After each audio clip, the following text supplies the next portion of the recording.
ఎప్పటికైనా సొంతం. రాదురా ఏ విజయం నీ కోసం నా కోసం, ఎటుపోదురా నువ్వు చేసిన కష్టం ఎప్పటికైనా సొంతం.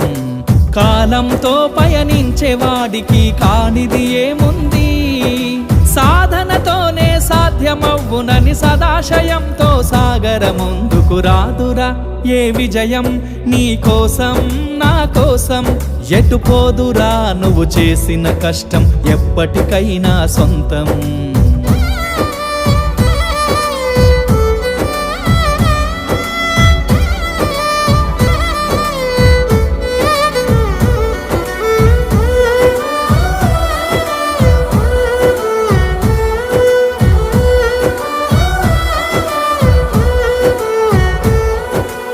ఆకాశంలో అలలాగా పోయే ఆ పక్షులనే చూడు, అనుకున్న